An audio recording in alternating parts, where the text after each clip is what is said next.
ان کی تعریف کی ضرورت کیا ہے؟ پھول جب پاس سے گزرے تو مہک جاتا ہے، وہ جس کے لہجے سے جڑتے ہیں پھول لفظوں کے، سنا ہے شہر میں ایک سخنور آیا ہے۔ الحمدللہ الحمدللہ وحدہ والصلاة والسلام علی من لا نبی بعدہ۔ اعوذ باللہ من الشیطان الرجیم، بسم اللہ الرحمن الرحیم۔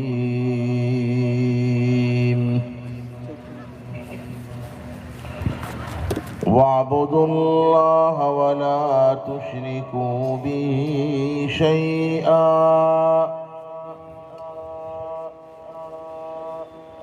وَبِالْوَالِدَيْنِ إِحْسَانًا وَبِذِي الْقُرْبَى وَالْيَتَامَى وَالْمَسَاكِينِ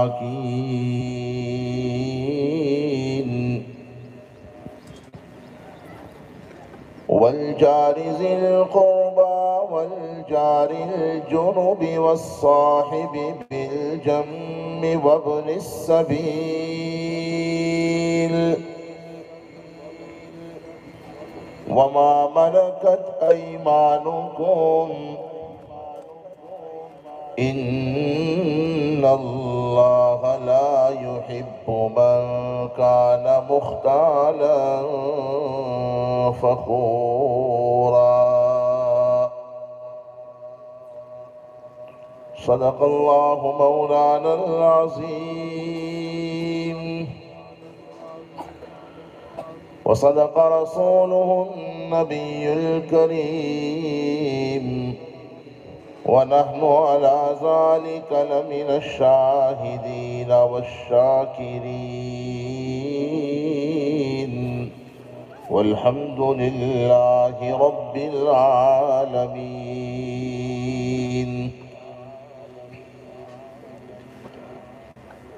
اللہ تبارک و تعالی نے کتاب مقدس کو دنیا انسانیت کی ہدایت کے لیے نازل فرمایا۔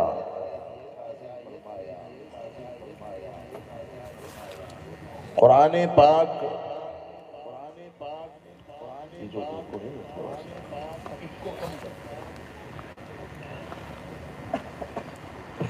پاک اللہ تبارک و تعالی کا وہ کلام ہے جو سارے دنیا کے انسانوں کو انسانیت کا سبق پڑھاتا ہے۔ ہمارا یہ دعویٰ ہے، ہمارا یہ چیلنج ہے، دنیا میں اگر کوئی مذہب ہے اور کوئی کتاب ہے جو سارے ہی انسانوں کو انسانیت کا سبق دیتی ہے تو وہ کتاب قرآن پاک ہے، اور وہ مذہب اسلام ہے، دین اسلام ہے۔ جن لوگوں کا یہ خیال ہے کہ اصل مذہب انسانیت ہے، انسانیت اصل مذہب ہے، ان کا یہ خیال اگر سنجیدگی سے غور کیا جائے، جائزہ لیا جائے تو یہ خیال غلط ہے، بلکہ ملحدانہ ہے۔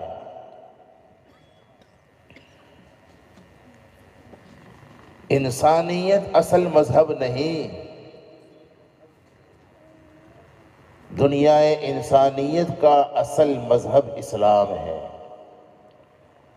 کیوں؟ انسانیت کہتے کسے ہیں؟ یہ جو کہتے ہیں نا کہ انسانیت اصل مذہب ہے، جن کو دین و ایمان سے کوئی تعلق نہیں ہوتا، قرآنی تعلیمات اور اس کی ہدایات کو جنہوں نے سمجھا ہی نہیں، اور جو سمجھے ہوئے ہیں حضرات علماء، نہ ان سے کوئی تعلق ہے، نہ دینی اداروں سے کوئی تعلق ہے۔ دیکھا دیکھی میں بہت سے ہمارے اپنے لوگ بھی اس قسم کی جو بات کر جاتے ہیں۔ انسانیت اصل مذہب ہے۔ میں انشاءاللہ العزیز آج ثابت کرنے کی کوشش کروں گا کہ دنیا انسانیت کا اصل مذہب اسلام ہے اور قرآن پاک ہے، اس کی تعلیمات اور ہدایات ہے۔ یہاں ہم سب سے پہلے یہ غور کر لیتے ہیں کہ انسانیت کسے کہتے ہیں۔ یاد رکھو، اخلاق کے اعلیٰ اور عمدہ اصول کا نام ہے انسانیت۔ ذرا میرا ساتھ دیجئے، میں پھر دہراتا ہوں، انسانیت کسے کہتے ہیں؟ تو اخلاق کے جو اعلیٰ اور عمدہ اصول اور ضابطے ہیں، ان اصولوں اور ضابطوں پر عمل کرنے کا نام سارا مجمع، بس اسی پر انشاءاللہ ہم گفتگو کرنے چاہیں گے۔ اخلاق کے جو اعلیٰ اور عمدہ اصول اور ضابطے ہیں، ان اعلیٰ اصول اور ضابطوں پر عمل کرنے کا نام انسانیت ہے۔ اور اخلاق کے اعلیٰ اور عمدہ اصول کی اصل تعلیم اگر کسی نے دی ہے تو وہ اسلام نے اور قرآن پاک نے۔ ہم یہ بات عقیدت میں نہیں کہہ رہے ہیں، حقیقت میں کہہ رہے ہیں۔ یعنی یہ بات ہم اس لیے نہیں کہہ رہے ہیں کہ ہم الحمدللہ مسلمان ہیں، اسلام سے اور کتاب اسلام سے ہمیں عقیدت ہے، محبت ہے، لگاؤ ہے، اس لیے نہیں کہہ رہے۔ حقیقت بھی یہی ہے، اس لیے عقیدت کے بعد ہم حقیقت کے پیش نظر یہ بات کہہ رہے ہیں۔ قرآن کریم نے جا بجا ساری دنیا کے انسانوں کے لیے بہترین اخلاق کی تعلیم پیش کی ہوئی ہے۔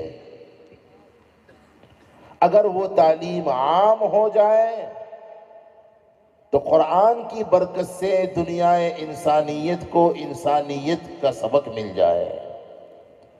جا بجا قرآن کریم نے انسانیت کا سبق پڑھایا ہے۔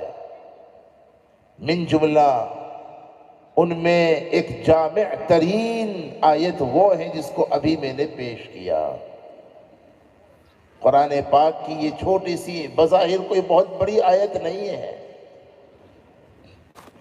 حافظ قرآن جو لوگ ہیں یہاں، انہیں تو معلوم ہے یہ آیت مبارکہ سورہ نساء 5ویں پارے میں موجود ہے۔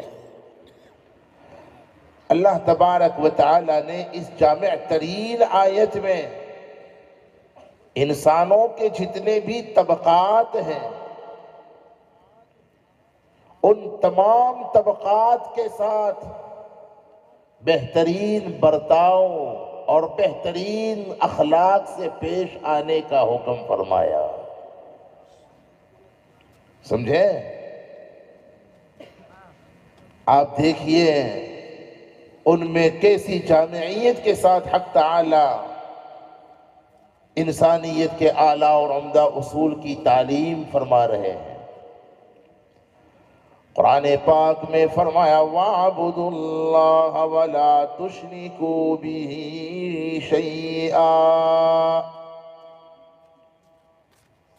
حق تعالی نے سب سے پہلے آیت کریمہ میں دنیا انسانیت کو، صرف مسلمانوں کو نہیں،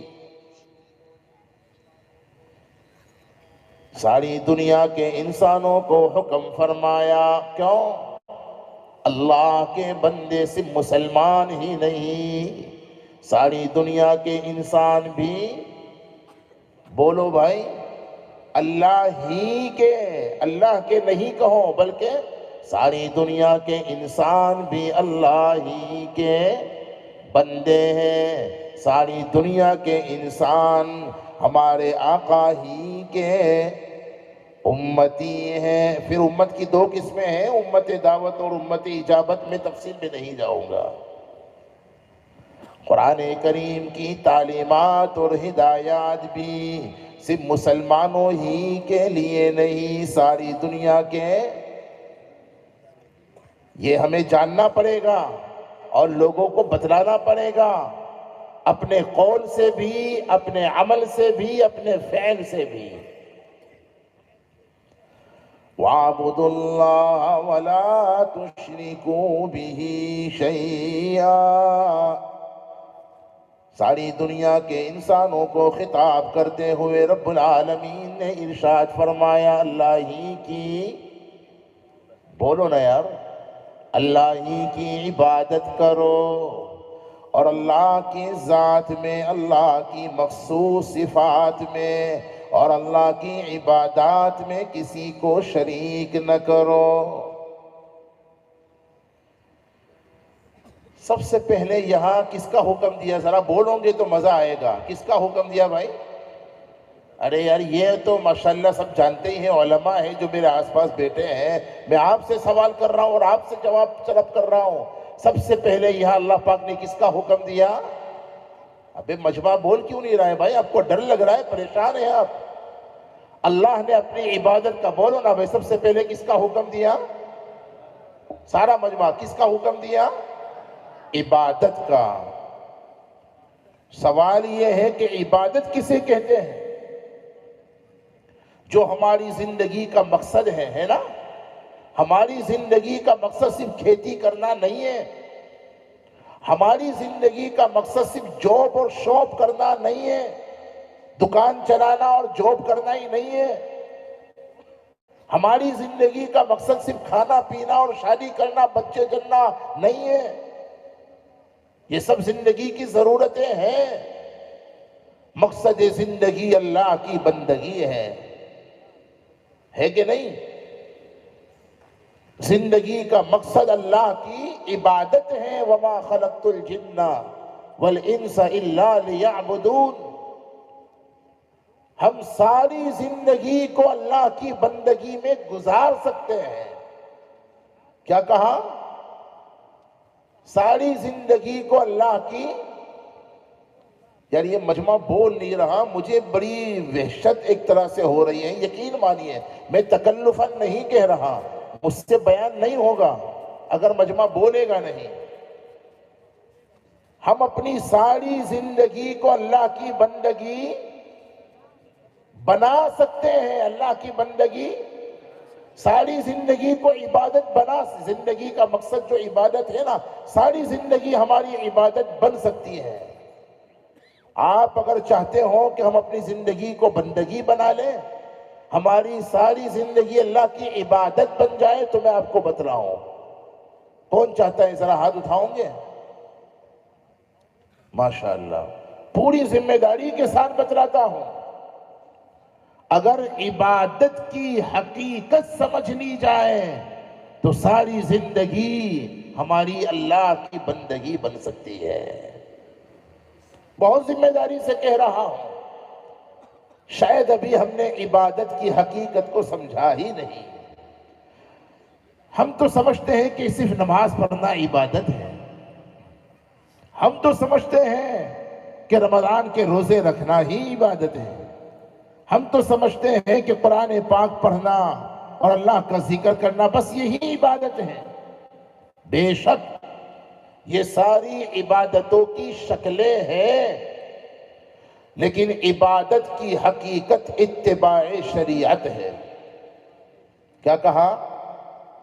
بولو، یہ سبق آپ کو سبق، یہ تو روزانہ سبق پڑھتے ہی ہے، یہ بچے تو روزانہ اپنے اساتذہ سے سبق، آج آپ کو سبق پڑھانے آیا ہوں۔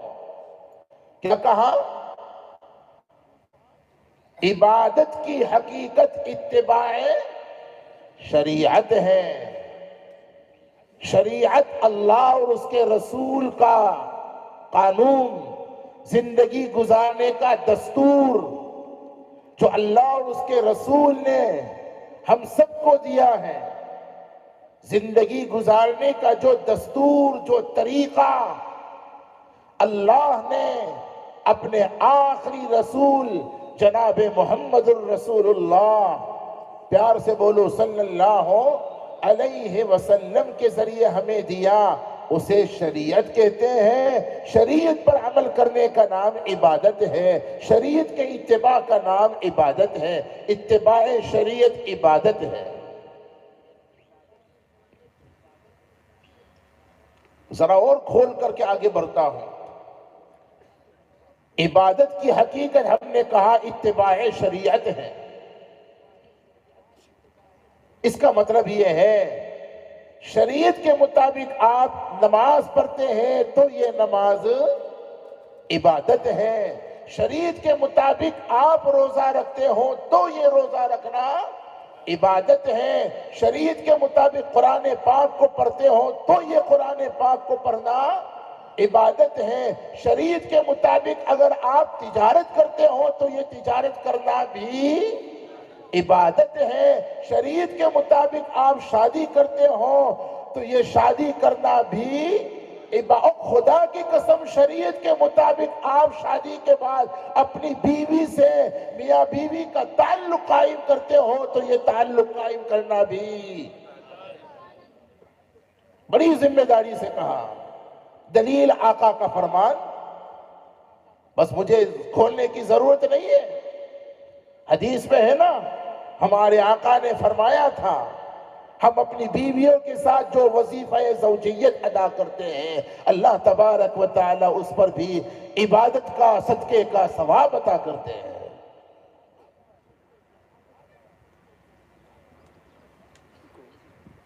ہاں، شریعت کے مطابق ہماری زندگی اگر بن جائے تو یہ ساری زندگی بندگی بن سکتی ہے۔ سمجھ میں آ گئی بات؟ کوشش کرو کہ ہمارا ہر عمل شریعت کے مطابق ہو، سمجھیں؟ تو انشاءاللہ ہماری زندگی بندگی بن سکتی ہے۔ پھر اللہ تبارک و تعالی نے یہاں وَلَا تُشْرِكُوا بِهِ شَيْئًا، یہ بھی ساری دنیا کے انسانوں کو حکم ہے۔ میری عبادت کرنا ہی کافی نہیں ہے بلکہ اس کے ساتھ شرک سے اپنے آپ کو بچانا بھی لازم ہے۔ شرک کسے کہتے ہیں؟ اللہ کی ذات میں کسی اور کو شریک ٹھہرانا، جیسا کہ عیسائیوں نے اللہ کی ذات میں حضرت عیسیٰ اور مریم کو شریک ٹھہرایا۔ وہ کہتے نا ان اللہ ثالث ثلاثہ، تین مل کر ایک ہے یا ایک مل کر کے تین ہے، سمجھے؟ اللہ کی ذات میں کسی کو شریک ٹھہرانا جیسا کہ عیسائیوں نے کیا، یہ بھی شرک ہے۔ اللہ کی عبادات میں کسی کو شریک ٹھہرانا، اللہ کے سامنے بھی سجدہ کرنا عبادت کی نیت سے اور غیر اللہ کے سامنے بھی عبادت کی نیت سے سجدہ کرنا، یہ شرک ہے۔ اور اسی طرح یہ دنیا بھر کے جو بے ایمان ہیں ان کا یہ طریقہ رہا ہے۔ اسی طرح اللہ کی مخصوص صفات میں جو صفات اللہ تبارک و تعالی کے لیے خاص ہیں، ان صفات میں اللہ کے کسی نبی یا ولی کو شریک ٹھہرانا، جیسا کہ ہمارا ایک طبقہ جہالت کی وجہ سے جو خاص صفت اللہ کے لیے ہے، عالم الغیب والشہادہ ہونا، مختار کل ہونا، حاجت روا اور مشکل کشا ہونا، زندگی اور موت کا مالک ہونا، عزت اور ذلت کا مالک وغیرہ، یہ صرف اور صرف اللہ کی مخصوص صفات ہے۔ ان صفات میں کسی کو شریک ٹھہرانا یہ بھی شرک ہے۔ میرے بھائیوں، گناہ جرم ہے اور شرک غداری ہے۔ یاد رکھیے، قرآن نے صاف اعلان کر دیا اللہ تبارک و تعالی ہر طرح کے جرائم اور کبائر کو تو معاف کر دیں گے، لیکن شرک کو کبھی نہیں معاف کریں گے۔ غیر شعوری طور پر ہمارے یہاں شادیوں اور غمیوں کے موقع پر ایسی رسمیں جاری ہو چکی ہیں، غیروں کے ساتھ رہنے کی وجہ سے، ان کے رنگ میں رنگنے کی وجہ سے کچھ رسومات اور کچھ خرافات ہم میں ایسی ہے، اس کا ہم کو بہت سنجیدگی سے، بہت ہی انصاف کے ساتھ، بہت ہی فکر مندی کے ساتھ جائزہ لینا پڑے گا۔ کچھ رسمیں ہم میں ایسی جاری ہو چکی ہیں جس کی جڑیں شرک سے جا کر کے ملتی ہے، میں تفصیلات میں نہیں جاتا۔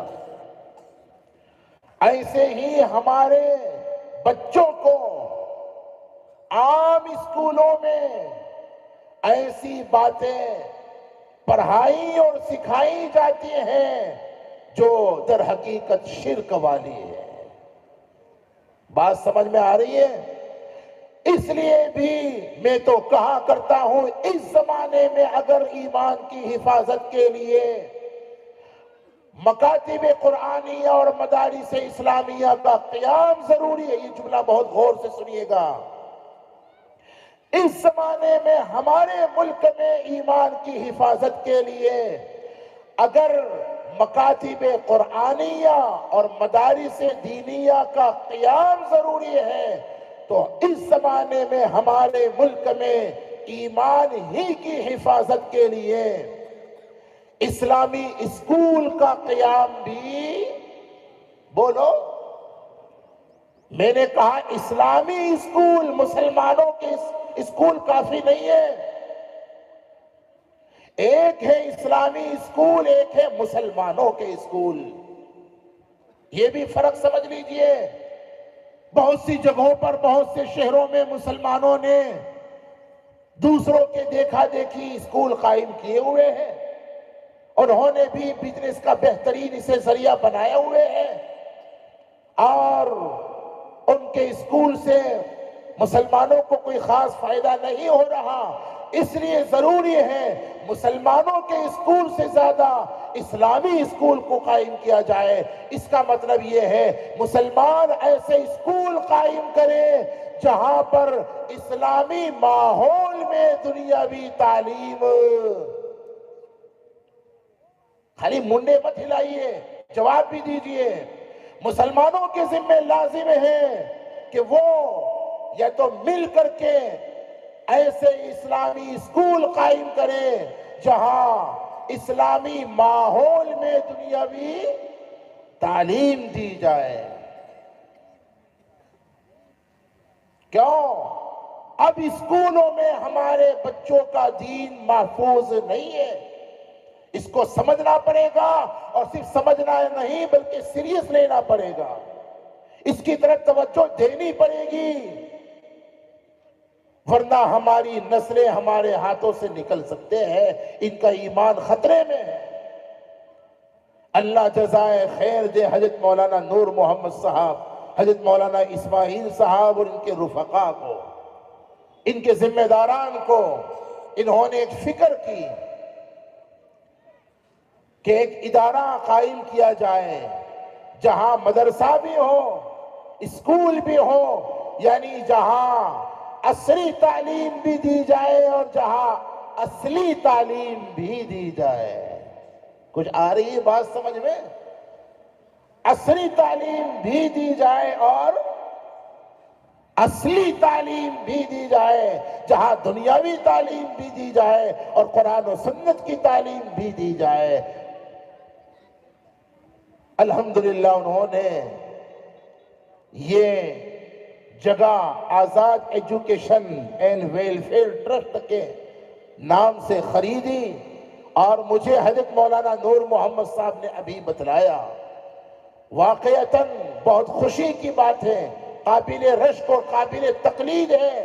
آپ کا یہ عمل میں بچوں، حفظ کرنے والے بچوں کے ساتھ ساتھ ان کے والدین کے ساتھ ساتھ یہاں کے علاقے والوں کے سخاوت بھرے جذبات کو بھی سلام پیش کرتا ہوں، مبارکبادی پیش کرتا ہوں۔ مولانا نے بتلایا کہ علاقے والوں نے تقریباً 11,75,000 روپیہ، کتنا؟ بہت بڑی رقم ہے۔ ایک ہی مجلس میں اتنی بڑی رقم یہاں کے لوگوں نے اکٹھا کر دی۔ حالانکہ یہاں کے حالات کو دیکھ کر، اطراف کا جائزہ سرسری طور پر لینے کے بعد اندازہ یہ ہوتا ہے کوئی بہت بڑی مالدار لوگوں کی بستی نہیں ہے، لیکن جذبہ، اللہ جزائے خیر عطا فرمائے۔ انشاءاللہ العزیز آپ کی یہ سخاوتیں ہماری نسلوں کی ایمان کی حفاظت کا ذریعہ بنے گی، کہو انشاءاللہ۔ اپنے اس جذبے کو بڑھائیے، انشاءاللہ العزیز آئندہ بھی آپ ایک دوسرے سے بڑھ چڑھ کر کے اس میں حصہ لیجئے، کرو گے انشاءاللہ۔ میں ابھی آئندہ کچھ باتیں عرض کرنے کی کوشش کروں گا۔ بہرحال اللہ رب العزت نے عبادت کے ساتھ ساتھ شرک سے بچنے کا بھی حکم دیا، اور اس سے بچنے کے لیے مدارس دینیہ اور علماء دین سے منسلک رہنا، جڑے رہنا بہت ضروری ہے۔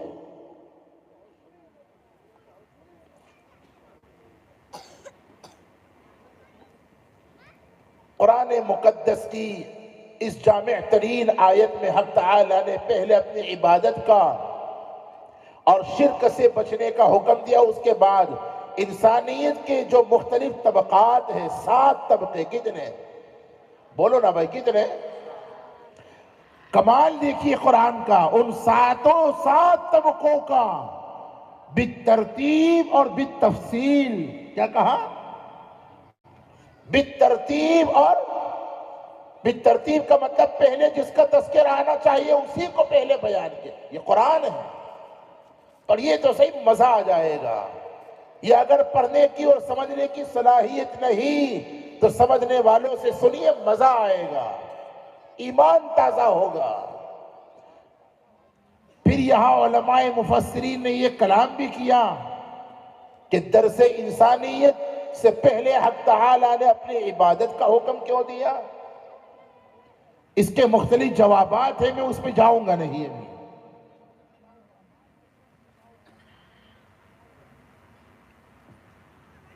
سمجھے نا؟ فرمایا وَاعْبُدُوا اللَّهَ وَلَا تُشْرِكُوا بِهِ شَيْئًا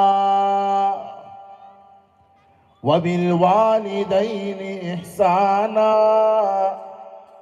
حق تعالیٰ نے اپنی عبادت کے بعد انسانیت کے ساتھ اچھا سلوک کرنے کا حکم دیا، اور انسانوں میں سب سے پہلے مقدم کیا کس کو؟ وَبِالْوَالِدَيْن، ہے نا؟ حق تعالیٰ نے انسانوں میں سب سے پہلے ماں باپ کا تذکرہ کیوں فرمایا؟ پھر غور کرنے کی بات یہ ہے، والدین کے ساتھ انصاف کا حکم نہیں دیا، احسان کا حکم۔ کائی کا بہت غور سے ایک جملہ سنیے، کس کا حکم نہیں دیا؟ بولو بولو، انصاف کا حکم نہیں دیا بلکہ احسان کا حکم دیا۔ اللہ غنی۔ ایک ایک نقطے کو علماء نے کھولا ہے۔ سب سے پہلے ماں باپ کو کیوں مقدم کیا؟ اللہ نے اپنی عبادت کے بعد، شرک سے بچنے کے بعد 4 مقام قرآن کریم میں ایسے ہیں جہاں اللہ نے اپنی توحید کے بعد والدین کے ساتھ حسن سلوک کی تاکید فرمائی۔ کتنے مقام؟ 4 مقام۔ سورہ بقرہ پہلے پارے میں وَإِذْ أَخَذْنَا مِيثَاقَ بَنِي إِسْرَائِيلَ لَا تَعْبُدُونَ إِلَّا اللَّهَ وَبِالْوَالِدَيْنِ إِحْسَانًا۔ دوسرا مقام یہی سورہ نساء، وَاعْبُدُوا اللَّهَ وَلَا تُشْرِكُوا بِهِ شَيْئًا وَبِالْوَالِدَيْنِ إِحْسَانًا۔ تیسرا مقام سورہ انعام 7واں پارہ، قل تعالوا، 8واں پارہ آدھے سے پہلے غالباً، قل تعالوا اتل ما حرم ربکم علیکم اللہ تشرکوا به شیئا وبالوالدین احسان۔ یہ میں اپنی علمیت کو بگاڑنے کے لیے نہیں سنا رہا، کچھ پیغام دینا چاہتا ہوں۔ اور چوتھا مقام بنی اسرائیل میں وَقَضَى رَبُّكَ أَلَّا تَعْبُدُوا إِلَّا إِيَّاهُ وَبِالْوَالِدَيْنِ إِحْسَانًا۔ مفسرین فرماتے ہیں 4 مقام پر اللہ تعالیٰ نے اپنی توحید کی تاکید فرمائی، اور توحید کے بعد والدین کے ساتھ احسان کرنے کا حکم کیوں دیا؟ تاکہ دنیا کو پتہ چل جائے کہ اللہ اور اس کے رسول کے بعد سارے انسانوں میں سب سے بڑا مرتبہ اور مقام اگر کسی کا ہے تو وہ تمہارے پیر نہیں، وہ تمہارے امام اور تمہارے امیر اور تمہارے استاد نہیں، وہ کوئی اور نہیں۔ اللہ اور اس کے رسول کے بعد سارے انسانوں میں ہمارے لیے سب سے بڑا اگر کسی کا مقام ہے تو وہ والدین ہیں۔ ان 4 مقامات سے علماء نے اس بات کو واضح کیا، ثابت کیا ہے۔ ماں باپ کے مرتبے اور مقام کو پہچانو، لیکن یہاں کہنے کو ماں باپ کے لیے بہت کچھ باتیں ہیں۔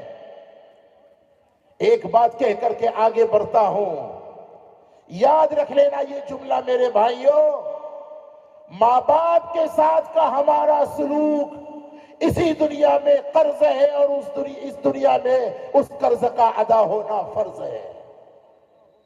نہیں سمجھے؟ ماں باپ کے ساتھ ہمارا سلوک ایک قرض ہے، اور اس قرض کا دنیا ہی میں ادا ہونا فرض ہے۔ مشکات کی ایک روایت کا خلاصہ ہے، میں نے اشارہ کر دیا، 2 جرم ایسے ہیں اس کی سزا اگر توبہ نہیں کی تو مرنے سے پہلے ضرور ملتی ہے، ظلم کی سزا اور ماں باپ کے ساتھ بدسلوکی کی سزا۔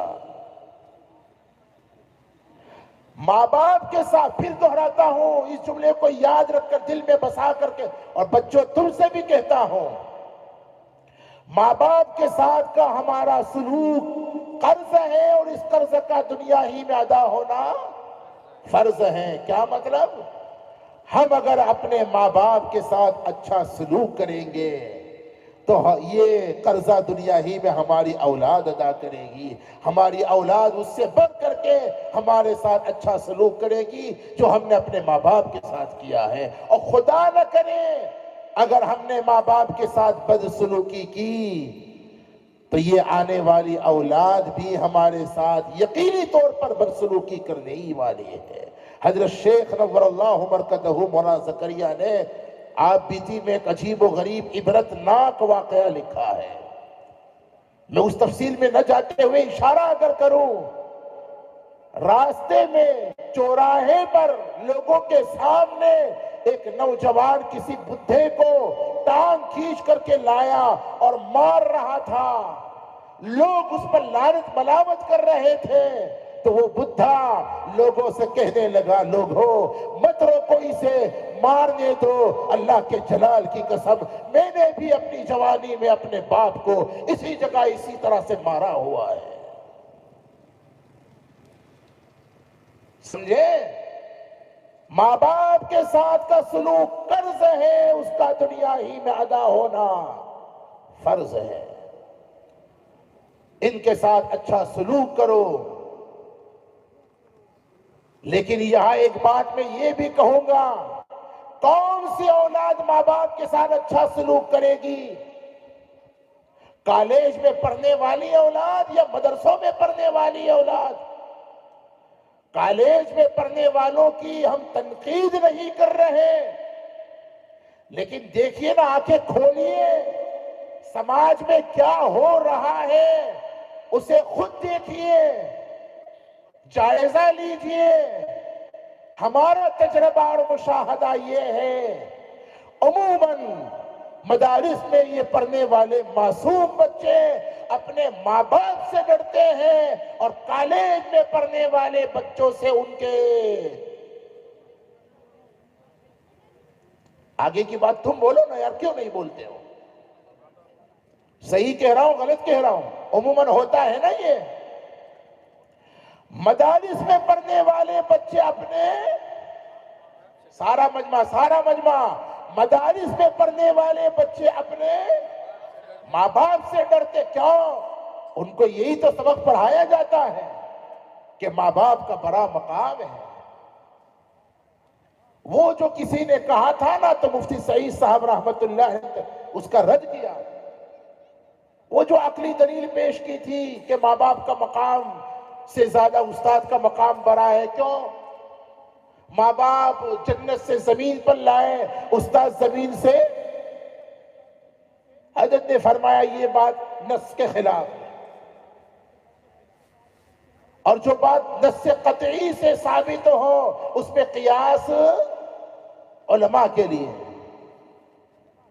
قرآن سے تو یہ ثابت ہوتا ہے کہ ماں باپ کا مرتبہ اور مقام بڑا ہے، بس ختم۔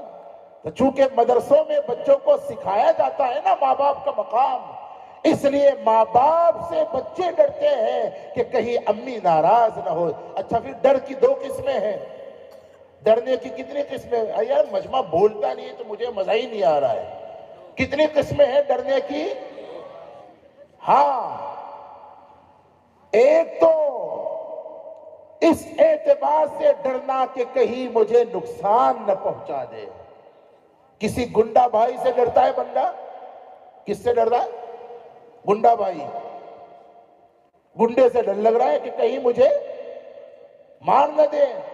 شیر سے ڈرتا ہے، سانپ سے ڈرتا ہے، جنگلی جانوروں سے ڈرتا ہے۔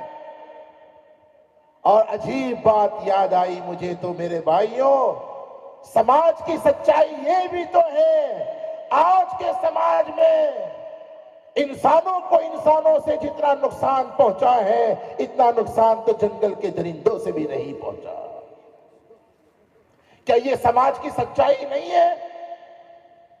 آج کے سماج میں انسانوں کو انسانوں سے اور بھائیوں کو بھائیوں سے، بھائیوں کو بہنوں سے، بہنوں کو بھائیوں سے، شوہر کو بیوی سے، بیوی کو شوہر سے، اولاد کو ماں باپ سے، ماں باپ کو اولاد سے، لوگوں کو ایک دوسرے سے جتنا نقصان پہنچا ہے اور پہنچتا ہے اتنا نقصان تو جنگل کے جانوروں سے نہیں پہنچتا۔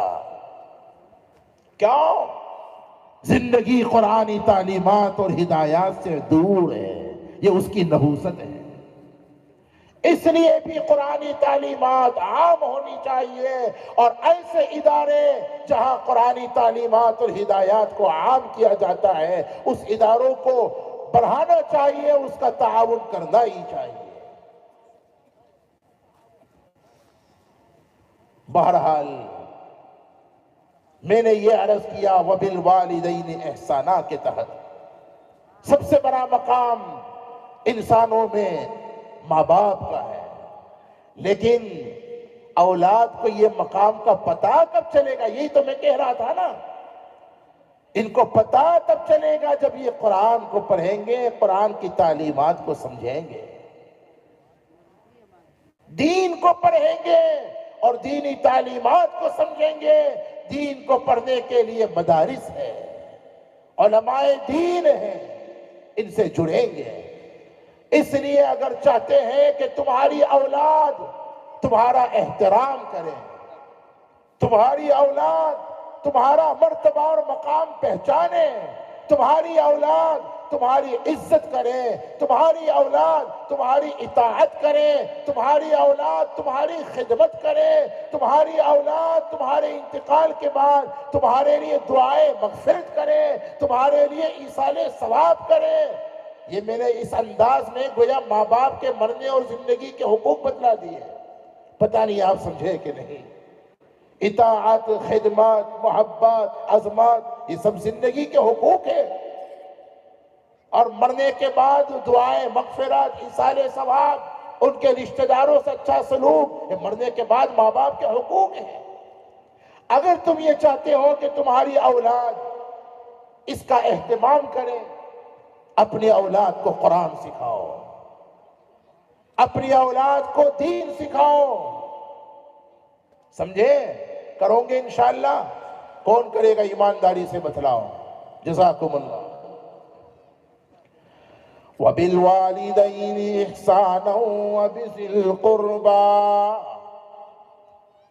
ماں باپ کے ساتھ احسان کرو۔ حتیٰ کہ قرآن کریم نے ایک مقام پر تو یہاں تک فرمایا کہ ماں باپ اگر خدا نہ کرے بے ایمان ہو، مسلمان نہ ہو، تم اللہ کی توفیق سے مسلمان ہو، تب بھی ان کی عزت کرو، ان کا احترام کرو، ان کے ساتھ اچھا سلوک کرو، البتہ ان کی کفر اور شرک اور گناہ والی باتوں میں ان کی اطاعت نہ کرو۔ سمجھے؟ یہ قرآن ہے، انسانیت کی سبق تعلیم دے رہا ہے۔ پہلا طبقہ ماں باپ، اس کے بعد وَبِذِي الْقُرْبَى، جو تمہارے اقربا ہیں، تمہارے قریب کے جو لوگ ہیں، اس کا مطلب ہے تمہارے جو خونی، خاندانی اور پیدائشی رشتہ دار ہیں۔ سمجھ گئے؟ قرآن کہتا ہے ان سب کے ساتھ اچھا سلوک کرو، وہ امیر ہو تو بھی، اور بولو نا یار، آج کے سماج کی ایک سچائی یہ بھی تو ہے، امیر سے دور کا رشتہ بھی نبھایا جاتا ہے اور غریب سے قریب کا رشتہ بھی بھلایا جاتا ہے۔ کیا کہا؟ آپ کے یہاں ایسا نہیں ہے؟ امیر سے، ہاں کیوں؟ نقد رحمت اللہ علیہ، اس میں طاقت ہے نا، حالانکہ کم بخت وہ ہے بخیل، لیکن بس ایک امید ہے کہ شاید اپنے ہاں شادی کے اندر 5,000 کا کور تو دے گا ہی وہ۔ امیر سے دور کا رشتہ بھی نبھایا جاتا ہے اور غریب سے قریب کا رشتہ بھی۔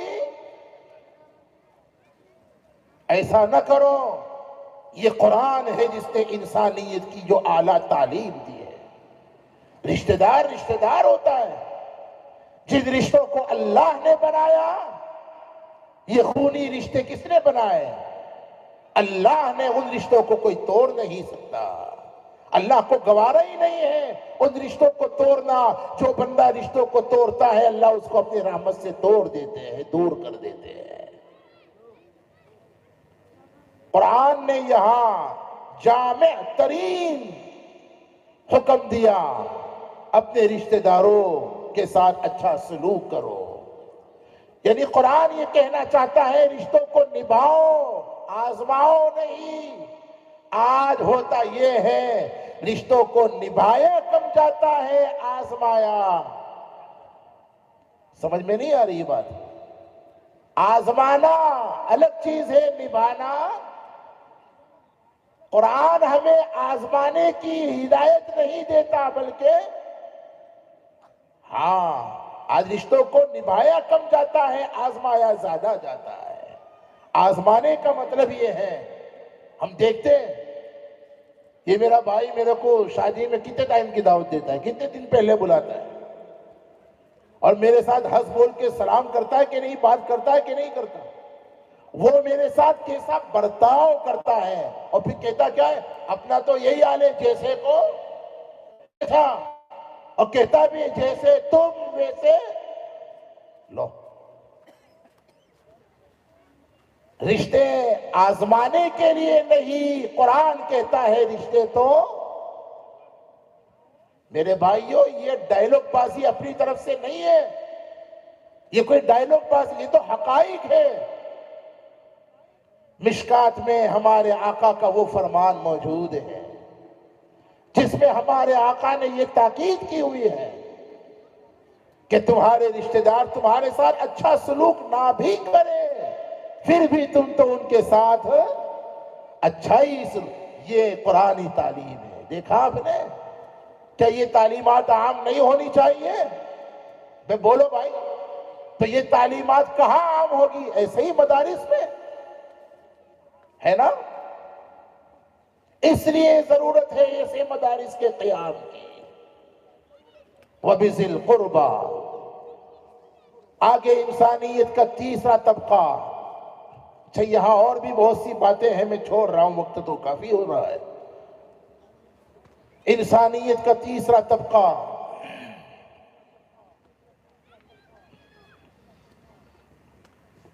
رشتہ داروں کے ساتھ حسن سلوک کے جو فضائل خود قرآن پاک کے اندر وَلَا يَأْتَلِ أُولُو الْفَضْلِ مِنْكُمْ وَالسَّعَةِ أَنْ يُؤْتُوا أُولِي الْقُرْبَى وَالْمَسَاكِينَ وَالْمُهَاجِرِينَ فِي سَبِيلِ اللَّهِ وَلْيَعْفُوا وَلْيَصْفَحُوا. ہم نے اللہ کی توفیق سے ایک مضمون لکھا ہے حضرت مولانا، اس کا عنوان ہے اسباب مغفرت. اس میں 10 ایسے اسباب اور 10 ایسے قرآنی اعمال کا تذکرہ کیا جو قرآن کے مطابق مغفرت کا سبب ہے. ان میں ایک عمل رشتہ داروں کے ساتھ اچھا سلوک کرنا. دلیل یہی سورہ نور 98 پارے کی آیت وَلْيَعْفُوا وَلْيَصْفَحُوا أَلَا تُحِبُّونَ أَن يَغْفِرَ اللَّهُ لَكُمْ. صدیق اکبر کے بارے میں نازل ہوئی تھی آیت کریمہ، ہے نا؟ چاہتے ہوئے بھی تفصیل میں نہیں جا سکتا میں. خلاصہ یہ عرض کرنا چاہتا ہوں بھائیوں، ہمارے سگے بھائی یا ان کی اولاد، ہماری سگی بہنیں یا ان کی اولاد، ہمارے چچا یا ان کی اولاد، ہمارے ماموں یا ان کی اولاد، خالہ پھوپھی یا ان کی، یہ جو قریبی رشتہ دار ہیں، یہ ہمارے ساتھ چاہے جیسا سلوک کرے، ہم تو ان کے ساتھ یہ ارادہ کر کے جاتے ہو. آج ایمانداری سے کون اللہ کو حاضر ناظر رکھ کے کون ارادہ کرتا ہے؟ جو رشتوں کو جوڑتا ہے اللہ کی رحمت سے وہ جڑا رہتا ہے، اللہ سے وہ جڑا رہتا ہے. اور جو رشتوں کو توڑتا ہے اللہ تعالیٰ اس کو اپنے رحمت سے محروم کر دیتا ہے. یہ حدیث ہے. انسانیت کا تیسرا طبقہ والیتاما. چوتھا طبقہ والمساکین. یتیموں کے ساتھ بھی قرآن کہتا ہے اچھا سلوک کرو. یتیم تمہارے رشتہ دار ہو یا اور ہو،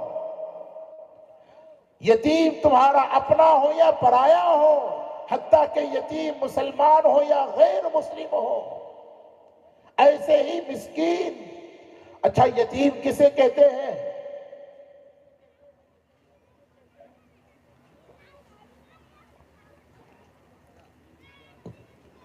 علماء نے فرمایا بچپن میں جس کے سر سے باپ کا سایہ اٹھ جائے، ایسا بچہ یا بچی بالغ ہونے سے پہلے ہاں یہ یاد رکھیے، مطلقاً جس کے ابا نہ ہو وہ یتیم ہے ایسا نہیں، ورنہ جتنے بڈھے بیٹے ہیں وہ سبھی سمجھے کہ نہیں؟ یہ سارے بڈھے بھی تو یتیم ہیں. پھر نہیں سمجھے؟ بچپن میں جس کے سر سے ماں کا نہیں باپ کا سایہ اٹھ جائے، جس کا باپ بچپن میں مر جائے، بالغ ہونے سے پہلے وہ بچہ یا بچی یتیم ہے. میرے بھائیوں، معاشرے میں یتیم ہونا، خصوصاً جاہل سماج اور معاشرے میں کسی بچے یا بچی کا یتیم ہونا بہت بڑی محرومی کا سبب ہے. اس یتیم سے پوچھئے جس کے سر پر شفقت سے ہاتھ پھیرنے والا کوئی نہیں، جس کی انگلی پکڑ کر چلنے والا باپ نہیں. باپ کیا ہوتا ہے یتیم سے پوچھو. ہماری شریعت نے، علماء نے عجیب بات فرمائی، رشتہ داروں کے بعد یتیموں کے ساتھ حسن سلوک کا حکم کیوں دیا؟ اس لیے کہ جیسے رشتہ داروں سے محبت کرنا ضروری ہے، جیسے رشتہ داروں سے اچھا سلوک کرنا ضروری ہے، یتیموں کے ساتھ بھی اچھا سلوک کرنا ضروری ہے. اور حدیث میں ہمارے آقا مولا تاجدار، کیونکہ آقا بھی تو یتیم تھے نا، بلکہ اس عاجز کا خیال ناقص تو یہ ہے کہ اللہ نے ہمارے آقا کو یتیم کیوں بنایا تھا؟ قرآن پاک میں فرمایا أَلَمْ يَجِدْكَ يَتِيمًا فَآوَى، میرے نبی ہم نے آپ کو یتیم پایا، پھر ہم نے آپ کو پناہ عطا فرمائی، سہارا دیا۔ حضرات علماء نے اس پر بھی کلام فرمایا، اللہ نے ہمارے آقا کو یتیم کیوں بنایا؟ فرمایا وجہ یہ ہے، حق تعالیٰ نے ہمارے آقا کو ساری انسانیت کے لیے نمونہ بنایا ہے۔ یتیم بھی انسانیت کا ایک حصہ ہے۔ اللہ نے آپ کو اس لیے بھی یتیم بنایا تاکہ یتیموں کے لیے بھی آپ نمونہ بن جائیں۔ لیکن میرا اپنا ذوق یہ ہے صاحبوں، اللہ نے ہمارے آقا کو اس لیے بھی یتیم بنایا تاکہ دنیا کے یتیموں کو یہ تسلی ہو جائے کہ ہم اگر یتیم ہیں تو اس میں کیا ہوا، ہمارے آقا بھی تو یتیم تھے۔ ہاں، اور مولا علی کرم اللہ وجہہ نے کیا فرمایا؟ ایک یتیم تو وہ ہے جس کے سر سے باپ کا سایہ اٹھ جائے، دنیا اسے یتیم کہتی ہے۔ حضرت علی فرماتے تھے ایک یتیم کوئی اور بھی ہے۔ وہ کون ہے؟ سننا چاہتے ہو؟ کون سننا چاہتا ہے بھائی؟ اچھا صرف سن لو گے یا سمجھ کر عمل بھی کرو گے؟ ہاں، ارے بولو نا یار، عمل کون کرے گا؟ سب کریں گے انشاءاللہ۔ سنیے پھر، سیدنا علی کرم اللہ وجہہ کے یہ اشعار ہیں۔ لیس الیتیم الذی قد مات والدہ،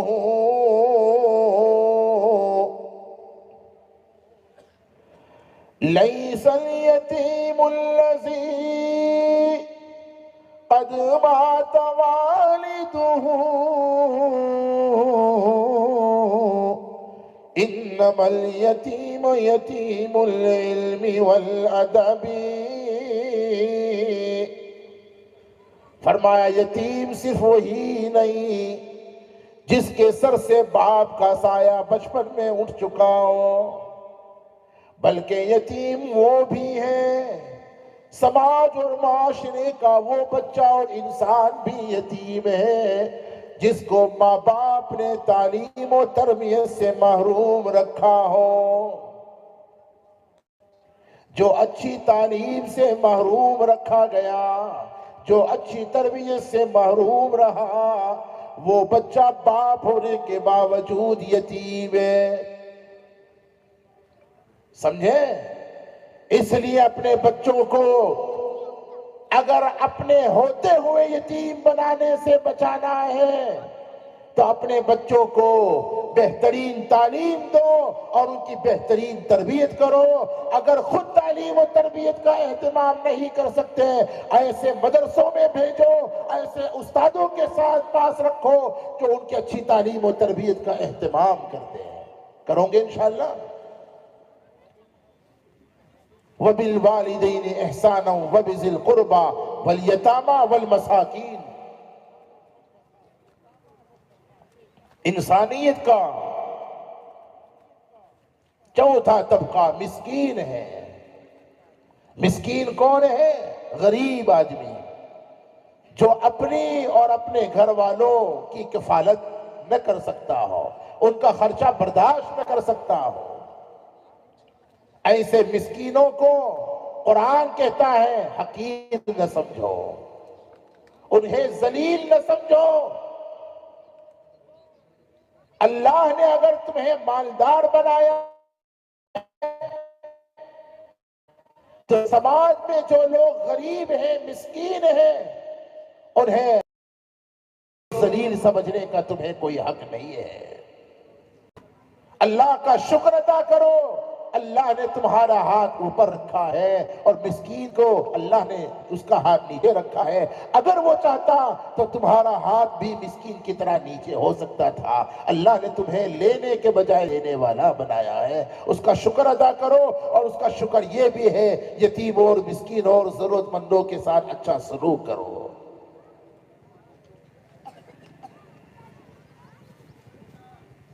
آگے قرآن کریم نے انسانیت کے 5ویں طبقے کے ساتھ حسن سلوک کی تاکید فرمائی.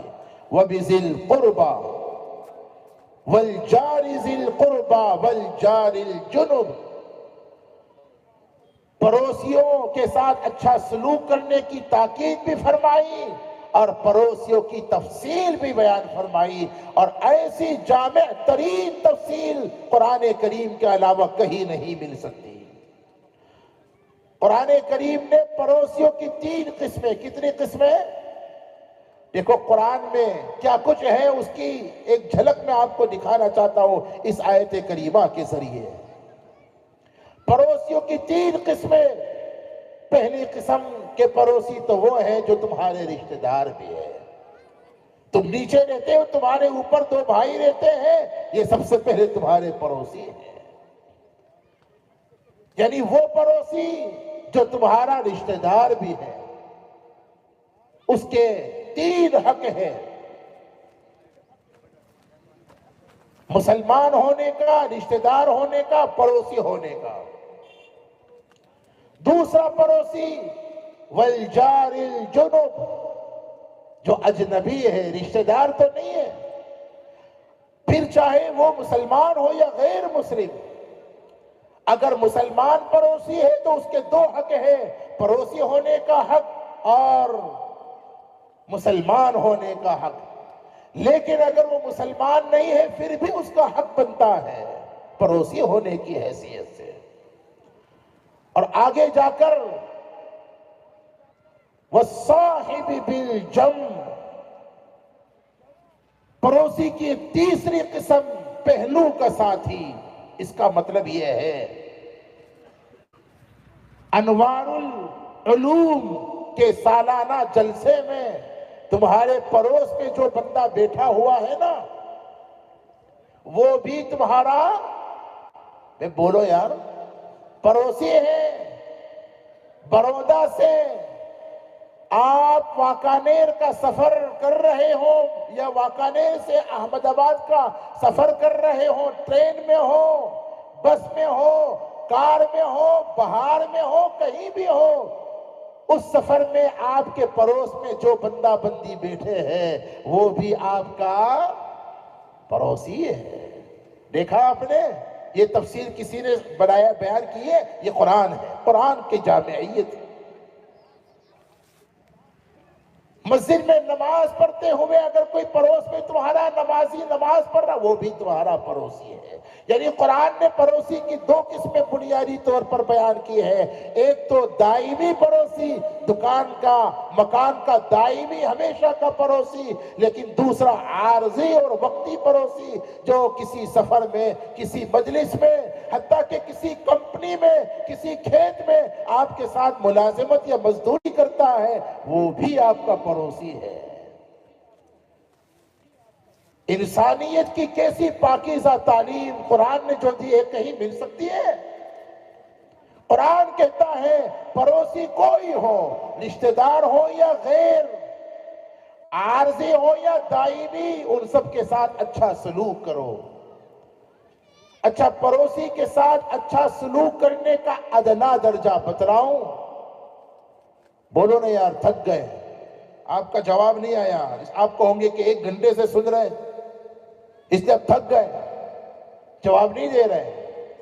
پڑوسیوں کے ساتھ اچھا سلوک کرنے کا ادنا درجہ، اعلیٰ نہیں بلکہ اعلیٰ درجے تو بہت ہے، پھر ادنا درجہ بتلاؤ. عمل کون کرے گا بھائی؟ سب کروں گے نا انشاءاللہ. پوری ذمہ داری سے بتلاتا ہوں، پڑوسیوں کے ساتھ اچھا سلوک کرنے کا ادنا درجہ یہ ہے کہ اپنی ذات سے، اپنی زبان سے، اپنے کسی عمل سے اس پڑوسی کو جان بوجھ کر کسی قسم کی کوئی تکلیف، بولو یار بولو، عمل کرنے والے بولو، اپنی ذات سے، اپنی زبان سے، اپنے عہدے سے، اپنے علم سے، اپنی طاقت سے، اپنی صلاحیت سے، اپنے کسی عمل سے جان بوجھ کر ادنا تکلیف بھی نہ پہنچائی جائے۔ کر سکتے ہو کہ نہیں؟ ایمانداری سے بتلاؤ، کون عمل کرے گا؟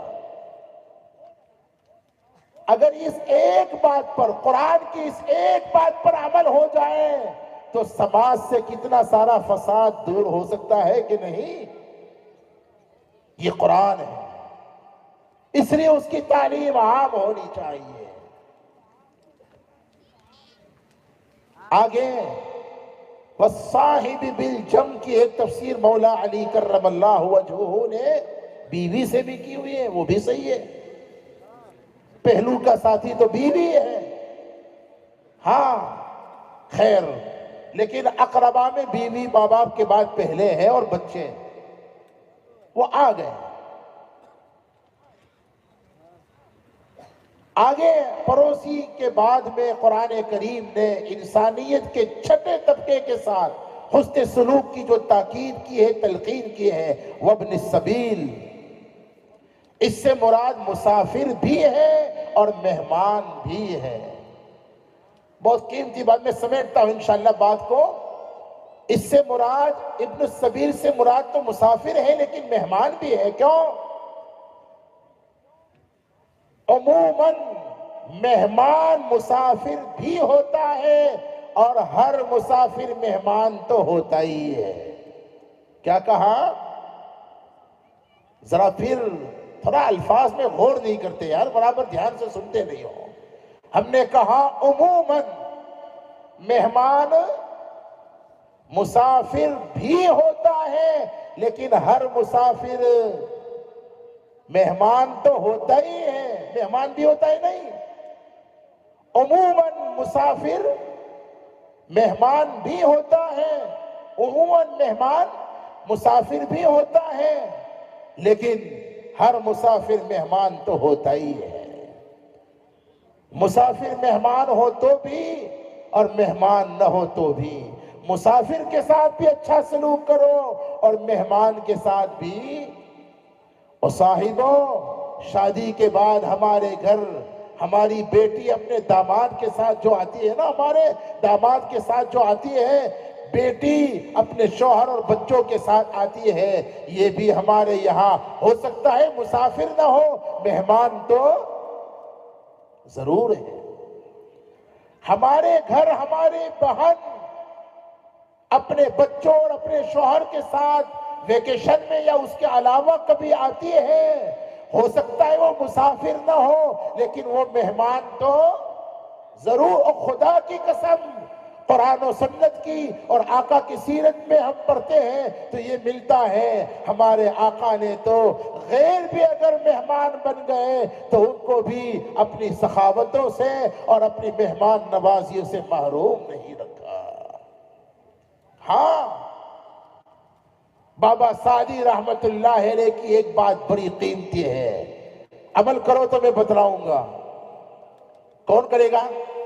سب کرو گے نا انشاءاللہ؟ بابا سعدی رحمت اللہ علیہ کیا فرماتے ہیں پتہ ہے؟ مہمان بیٹی ہو تو، بہن ہو تو، برودا سے مفتی شفیق ہو تو، اور کوئی ہو تو، مہمان جب آتا ہے اپنے ساتھ دو چیزیں لاتا ہے۔ کتنی؟ آپ کہوں گے کہ یہ بڑی کون سی چیز لائے؟ برودا کا لیلا چیوڑا لائے؟ کیا لے کر آئے مفتی صاحب؟ دو چیزیں لاتا ہے، ایک چیز چھوڑ جاتا ہے اور ایک چیز باقی رکھ جاتا ہے، لے جاتا ہے۔ مہمان اپنے ساتھ کتنی چیزیں لاتا ہے؟ نمبر ایک، رحمت بھی لاتا ہے اور آفت بھی لاتا ہے۔ عجیب بات، کیا کہا؟ بولو نا یار، اور سننے والوں یا سونے والوں، ماشاءاللہ سننے والے ہیں، کیا کہا؟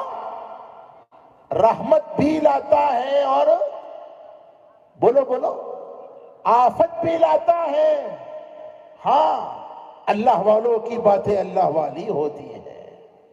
بابا سعدی فرماتے ہیں مہمان بیٹی ہو تو کوئی ہو، رحمت بھی لاتا ہے اور آفت بھی لاتا ہے۔ اگر مہمان کے ساتھ تم نے اچھا سلوک کیا اور ادنا درجہ اپنی تکلیف سے اس کو محفوظ رکھا، مہمان کے ساتھ تم نے اچھا سلوک کیا اور وہ تمہارے اچھے سلوک سے خوش ہو کر کے گیا، تو آفت چلی جاتی ہے، رحمت رہ جاتی ہے۔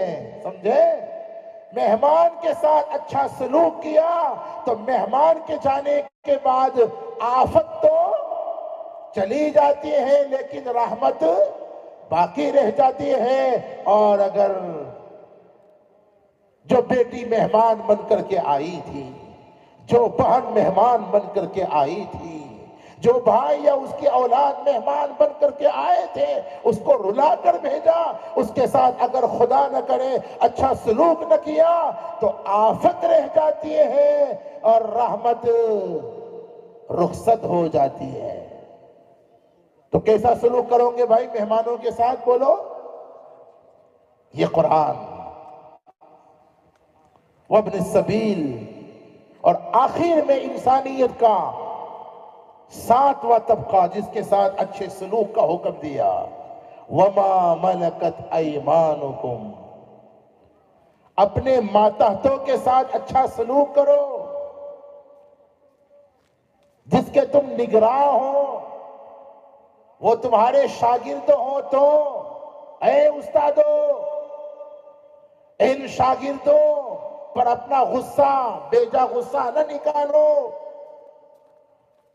کہیں اور کا وبال یہاں نہ اتارو۔ تمہارے ماتحت تمہارے شاگرد ہو تو، تمہاری اولاد ہو تو، تمہارے ماتحت میں کام کرنے والے تمہارے ملازم ہو تو، تمہارے گھر میں کام کرنے والی خدمت کرنے والی خادمائیں ہو تو، ملازم اور خادم بھی شامل ہیں۔ بات بات پر ان کو جھڑکنا تم نے اپنا حق سمجھ رکھا ہوا ہے۔ بعض لوگ بڑے متکبر ہوتے ہیں، اپنے مزدوروں، اپنے خادموں اور اپنے ملازموں کو بات بات پر گالی دینا، بات بات پر انہیں ذلیل کرنا، بات بات میں انہیں رسوا کرنا اور انہیں تکلیف پہنچانا اپنا حق سمجھا جاتا ہے۔ ایسا شخص ظالم تو ہو سکتا ہے، کامل نہیں ہو سکتا، سچا مسلمان نہیں ہو سکتا۔ بہرحال قرآن کریم نے یہ تاکید فرمائی اپنے ماتحتوں کے ساتھ بھی اچھا سلوک کرو۔ اور آپ یاد کیجئے ہمارے آقا جب دنیا سے رخصت ہو رہے تھے، اس موقع پر آخری جو نصیحت وصیت فرمائی تھی، نصیحت اور وصیت میں ذرا سا علمی فرق میں نہیں جاتا، اس میں ایک بات یہ بھی ارشاد فرمائی تھی، الصلاۃ وما ملکت ایمانکم، حقوق اللہ میں نماز کی تاکید فرمائی، اس کا اہتمام کرنا۔ اے بچوں مدرسے میں رہ کر، اے بچوں ادھر سنو دھیان سے، مدرسے میں رہ کر جیسے نمازوں کا اہتمام کرتے تھے، گھر پہ جانے کے بعد بھی ایسا ہی اہتمام کیجئے بیٹا، ورنہ پتہ چل جائے گا کہ تم اللہ کے لیے نہیں استاد کے لیے نماز پڑھتے تھے۔ ہاں، اور اے لوگوں جیسے رمضان میں نماز کا اہتمام کرتے ہو، ایسے ہی غیر رمضان میں بھی، جیسے جمعہ میں نماز اہتمام سے پڑھتے ہو، ایسے ہی پانچوں وقت میں ہم رحمان کے بندے ہیں، رمضان کے نہیں، ہم اللہ کے بندے ہیں، جمعہ کے نہیں۔ نمازوں کا اہتمام۔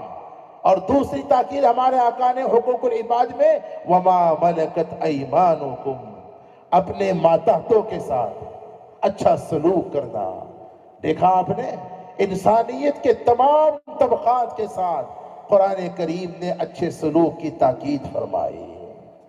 میرے بھائیوں، اس لیے ضروری ہے ہم قرآنی تعلیمات کو سمجھیں اور اسے اپنے قول و عمل سے عام کریں، اور جو مدارس قرآنی تعلیمات کو جاری کرنے کا ذریعہ ہے، جہاں قرآنی تعلیمات اور ہدایات دی جاتی ہیں، ان مدارس کو اپنا تعاون دیں، ان مدارس کو جس قسم کے تعاون کی تحت الاسباب ضرورت پیش آئے اس میں اپنے آپ کو پیش رکھے۔ بھائی کرو گے انشاءاللہ؟ کون ارادہ کرتا ہے؟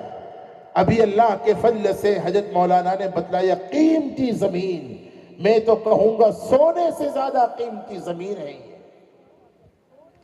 جب خریدی تھی نیک نیتوں کے ساتھ تب اس کی قیمت کچھ اور تھی، آج کئی گنا اللہ نے اس کی قیمت کو بڑھا دیا۔ یہ حضرت مولانا نور محمد صاحب اور مولانا اسماعیل صاحب اور ہمارے عزیز دوست عبدالحمید اور ان کے جتنے بھی رفقا ہیں ٹرسٹی حضرات، انہوں نے اپنے کاروبار کے لیے، اپنے دنیاوی اور مادی نفع کے لیے اس زمین کو نہیں خریدا، امت اور ملت کے نفع کے لیے۔ ان کا ارادہ یہ ہے کہ اس قیمتی زمین میں قیمتی تعلیمات اور ہدایات، قرآن پاک کی قیمتی تعلیمات اور ہدایات کا ایک مرکز اور ایک ادارہ قائم ہو، اور یہیں سے دینی تعلیم کے علاوہ دنیاوی تعلیم بھی عام ہو، تاکہ ملت کے ساتھ ساتھ ملک کا بھی فائدہ ہو۔ تو بڑے نیک عزائم اور ارادے ہیں ماشاءاللہ۔ یہاں کے بستی والوں نے ایک ہی مجلس میں تقریباً 12 لاکھ روپے اپنے پاکیزہ اور حلال کمائی سے نکالے۔ یاد رکھو، نیک جگہوں میں خرچ کرنے کی توفیق عموماً انہی لوگوں کو ہوا کرتی ہے جن کی کمائی پاکیزہ ہوتی ہے۔ ابھی یہ سلسلہ یہاں رکتا نہیں ہے اور رکنا نہیں چاہیے، بلکہ یہ سلسلہ آگے آگے بڑھنا چاہیے کہ نہیں بڑھنا چاہیے؟ اس سلسلے کو آگے بڑھانے کے لیے کون تیار ہے بھائی؟ سب تیار ہو انشاءاللہ؟ جس قسم کے بھی تعاون کی ضرورت پیش آئے گی، ہم اپنی حیثیت کے مطابق، ہم اپنی صلاحیت کے مطابق، ہم اپنی استعداد کے مطابق تعاون کریں گے انشاءاللہ۔ بھائی سارا مجمع بولو نا، ارادہ کرتا ہے انشاءاللہ۔ اللہ تبارک و تعالی آپ کے تعاون کو بھی، آپ کے نیک ارادوں کو بھی، اس ادارے کو اور یہاں کے منتظمین کے دلوں میں جو نیک عزائم ہیں، جو نیک ارادے ہیں، دینی دنیاوی تعلیم کا ادارہ بھی ہو اور ایسے ہی ایک بہترین ضرورت کی ہسپتال ہو، تاکہ ہر طرح سے امت اور ملت کو اور ملک کو فائدہ ہو۔ یہ تمام عزائم اور ارادوں کو بھی اللہ تبارک و تعالی قبول فرمائے، آمین۔